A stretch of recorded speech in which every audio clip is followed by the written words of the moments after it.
যে আমরা অচিরেই এই মনোনয়ন প্রত্যাহার করতে হবে। প্রত্যাহার যদি না হয় আমরা এই মানববন্ধন, জেলখানার মোড়ে আমাদের মানববন্ধন চলছে, সেখানে আমাদের নেতৃত্ব আছেন, নেতৃবৃন্দ আছেন, সেখানে আমরা আজকে চূড়ান্ত কর্মসূচি সেখানে আমরা ঘোষণা করব। পূর্ণ উপায়ে কিশোরগঞ্জের মানুষকে ঐক্যবদ্ধ করে, হুসেনপুরের মানুষকে ঐক্যবদ্ধ করে যে মানববন্ধন 20 কিলোমিটার শুরু করতে যাচ্ছিলাম, আমরা সেই মানববন্ধন এই মাত্র শুরু করতে যাচ্ছি। আমাদের এই মানববন্ধন এইখান থেকে শুরু হয়ে 1400 বাজার পর্যন্ত ইতিমধ্যে শুরু হয়েছে।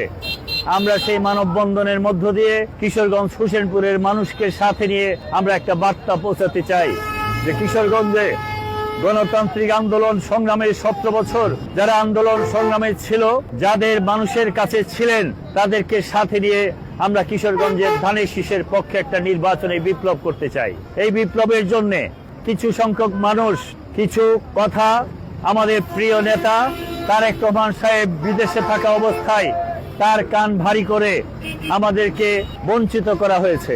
এই বঞ্চিতেরই প্রতিবাদে আমরা বলেছি, উনি প্রথম বলেছেন যারা রাজপথে ছিলেন, আন্দোলন সংগ্রামে ছিলেন, যারা এই সংগ্রাম করে বড় হয়েছেন, তাদের মধ্য থেকে আমাদের কেউ আসবেন। অথচ যাকে নমিনেশন ঘোষণা করা হয়েছে সেই ভদ্রলোক গত 17 বছরে রাস্তায় ছিলেন, কিন্তু কোনো মামলায় ছিলেন না। তারপরে কথা ছিল যে আমাদের সাথে এই নির্বাচনে অন্তত সঠিক আচরণ করা হবে, সঠিক বিচার করা হবে। সেইখানেও তৃণমূলের সমস্ত মানুষকে বঞ্চিত করে যারা এই কাজটা করেছেন, আমরা তার বিরুদ্ধে দাঁড়িয়েছি। আমরা বলতে চেয়েছি কিশোরগঞ্জের হুসেনপুরের 17টা ইউনিয়নের এবং 2 পৌরসভার মানুষ এরা যেভাবে চায় কিশোরগঞ্জের নির্বাচন তো এইভাবেই হতে হবে, আমরা সেটা প্রত্যাশা করি। সেই প্রত্যাশার জন্যই আমরা আমাদের অ্যাক্টিং চেয়ারম্যানকে নিয়মতান্ত্রিক প্রক্রিয়ার মধ্য দিয়ে কিশোরগঞ্জের সমস্ত মানুষকে সাথে নিয়ে আজকের এই 20 কিলোমিটার মানববন্ধনের মধ্য দিয়ে আমরা শান্তিপূর্ণ বার্তা পৌঁছাতে চাই।